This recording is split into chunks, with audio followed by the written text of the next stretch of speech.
Welcome to AltoonAmir.com. We're fresh from the introduction of Matt Campbell as the 17th head football coach at Penn State. Certainly a sense of history today at Beaver Stadium. I'm Neil Rudel, joined by Andy Stine. We've been doing a lot of these videos after the home games. Appreciate the viewership. We've gotten nice response and good viewership.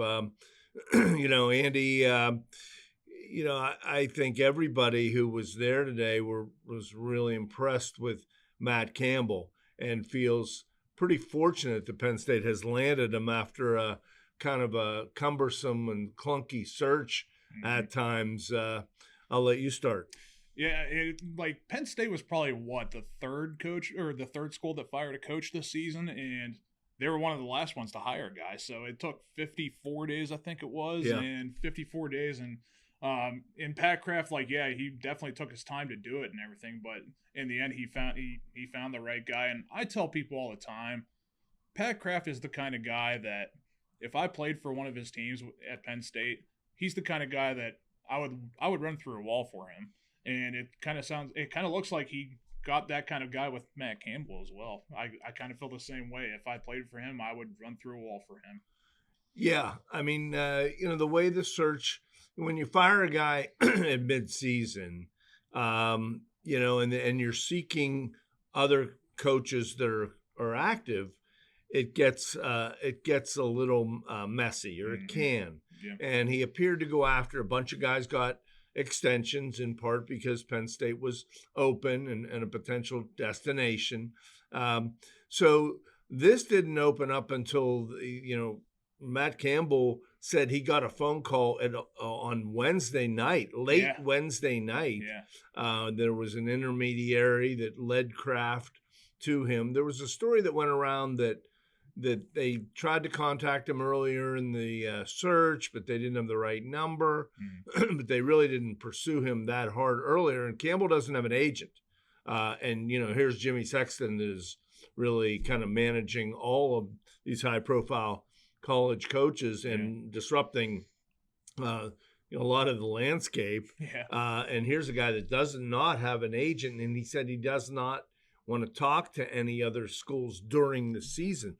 So that's kind of where, he had other opportunities to leave. He'd been there 10 years, a historic coach at Iowa State, and they're talking about wanting to build a statue. I thought that was ironic because you come here and the statue's always sort of a part of a conversation.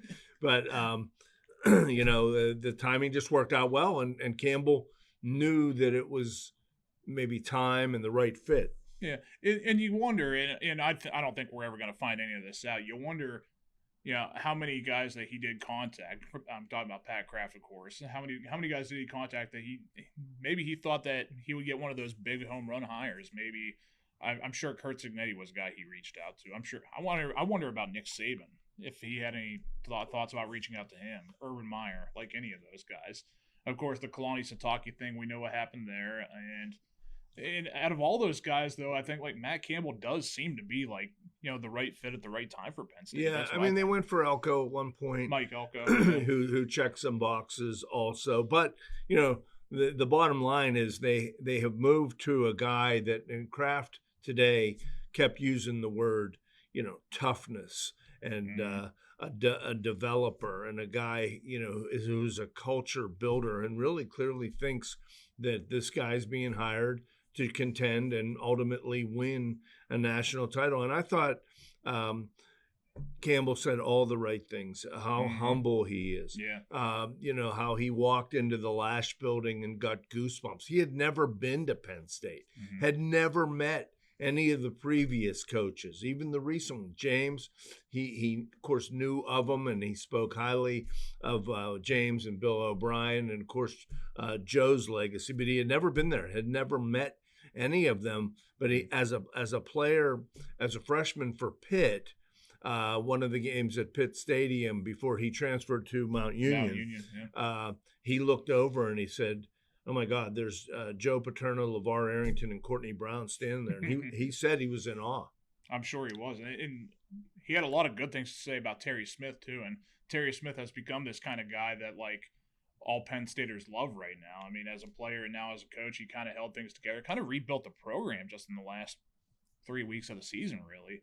And, I know everyone's ecstatic for Terry Smith to be staying on staff. And, he said that was almost priority number one almost. Yeah, and Neely Bendapudi, the school president, Kraft, Matt Campbell, everybody made a point to rave and talk about the importance of Terry Smith, what he has done, and also, of course, going forward. Just a couple, newsy items. Campbell didn't confirm some of the staff moving parts. He planned to meet, today he had a press conference. He was meeting with the team at 2:00. Yeah. He planned to meet individually with all the players on the team this week to get a feel for, get to know them and see what their plans were. And as he begins to build a staff, Penn State has final exams next week, and then the team will prepare for Clemson. Campbell was very complimentary of the job Terry Smith did and the fact that they won 3 games in a row to end the year. And, of course, they want to beat Clemson to make it 4. Yeah, sure. And, hey, why can't they? I mean, it's going to look a lot different. And I'm kind of curious, like, what he said he will do during the bowl game. I know he doesn't want to be a distraction or anything like that in their preparation, but the roster can look a whole lot different just a few days after the bowl game here, in about 3 weeks. So even before the bowl game, we don't know. Yeah, we don't know who's going to opt out and whatnot. So just kind of an interesting couple weeks coming up here for Penn State. He does have a good reputation of doing more with less, also of developing quarterbacks, and that has been an Achilles heel under James. These quarterbacks have not taken Penn State, reached their potential, or taken Penn State to the next step to challenge for the Big Ten championship. They did win a Big Ten title in 2016. Kudos on that. But then it had been a drought of really about the next 9-10 seasons. But he developed Brock Purdy, and they had and now with the NIL era, they had the lowest NIL funding. They basically had to organize their own booster collective at Iowa State. They had the lowest NIL budget of the Power 4. Yeah. So he's going to have all kinds of resources now. And he did mention, though, NIL is important, but he also said that can't be the number one thing. You got to want to be at Penn State, which I totally agree with. So he also talked about developing a lot. He also talked another thing about demanding excellence every day when you walk through the building. I think that really stuck out with me too. Yeah. And so, what began and Kraft apologized today for and admittedly embarrassed himself and the university with that audio that leaked. It was done before the Rutgers game. We wrote about it a few days ago. On Friday, it came out where he was criticizing other schools in the Big Ten, and he was meeting with players at their request, and somebody, took the liberty of violating law and posting that, and it went viral. And Kraft apologized for that, but they do have their guy in Matt Campbell. It was an exciting day there, and of course there'll be a lot more news, staff and roster development in the coming days. The season might be coming to an end. Well, the regular season is at an end, and we might be preparing for a bowl game here in the next few weeks. But for us, after that will be transfer portal and such like that.